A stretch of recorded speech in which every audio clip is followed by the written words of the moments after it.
Welcome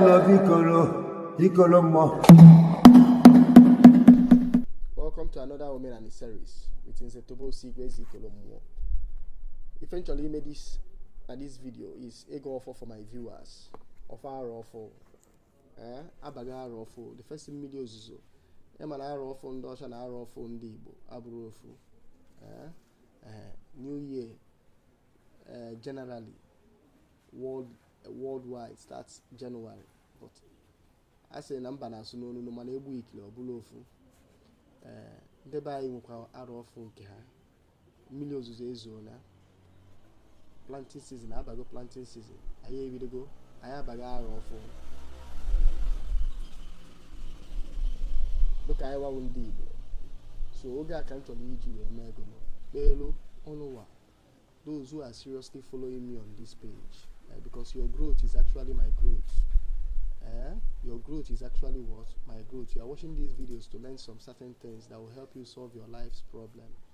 So it is my wish that whatever spirit that is helping me will also help you to solve your life problems. That is no okone mandin na ofa malo chigu kwa aka rocha one maro na ofa e maro chigu kwa aka rocha belo la na ekpe here amama how fruitful or how potent are they, right? My prayer is like an addition. My prayer is like what? An addition. Nevertheless, I will do my own bit. Wese na nzu kanji na nzu wi forma n'ihu na abanzu ada abunyi. Wese ono nra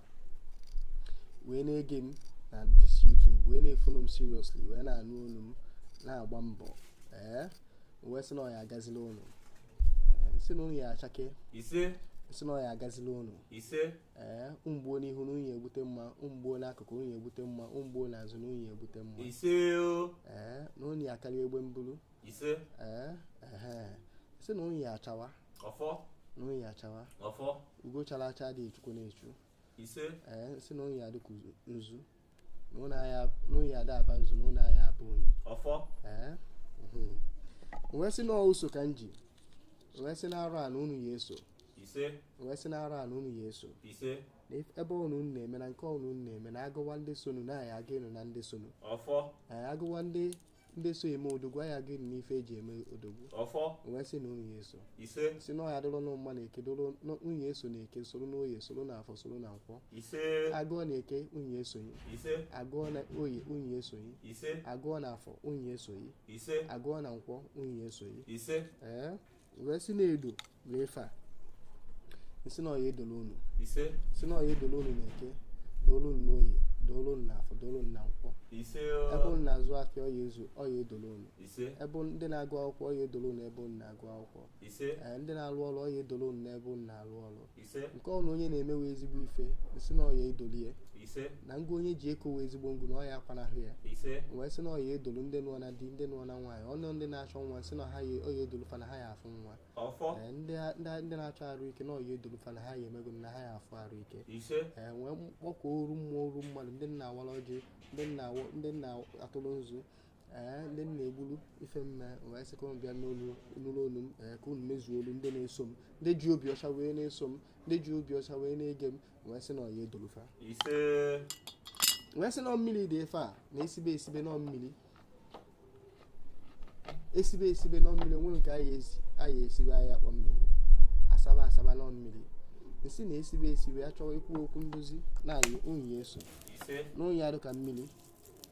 ka mmiri nọ mmiri bụ ndụ nọ mmiri bụ ndụ nọ mmiri bụ ndụ si na onye adụ ka mmiri na onye adụgha nsị ndị niile kpọrọ nkụ na mmiri a ka anyị ji ebe ha ka ha dụgha otu ọrụ nọ wee na-ege nọ mmiri a ka anyị ji eme ka ha dụgha nsị na ha ya adụgha na ha ya achake na ha ya adụgha nsị na ha ya achake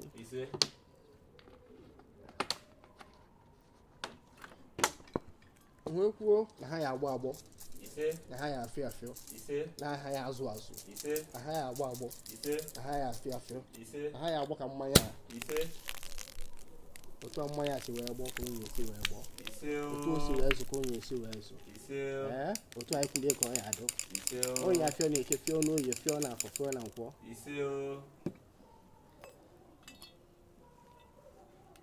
mmanya obi aṅụrị si n'unye nwe aṅụrị otu ọ n'obodo si wee dewe ihu ebe ọnụ nọ unu ya enwe aṅụrị ife na-esi ike unu ya enwe aṅụrị isi na unu ya enwe aṅụrị na eke unu ya enwe na afọ nwee na nkwọ wee unu ya enwe na eke nwee na oye nwee na afọ nwee na nkwọ n'afịa naanị ụbọchị naanị ugbo nwere si na otu anyị gọlie ka ọ ya adụ n'ụlọ ụfọdụ ụlọ ohie ezi ikolo mmụọ eze ọnọ na ndo eze okwulu ome eze ụmụ okorobịa daalụ ugo.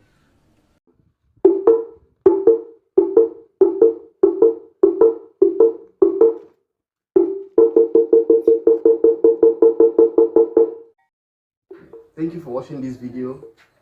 If you like the video, please like, subscribe, and share. I would like to hear from some of you. If you have any question, please, you can reach me through the number on the screen or my email address or my other social media handles. Thank you.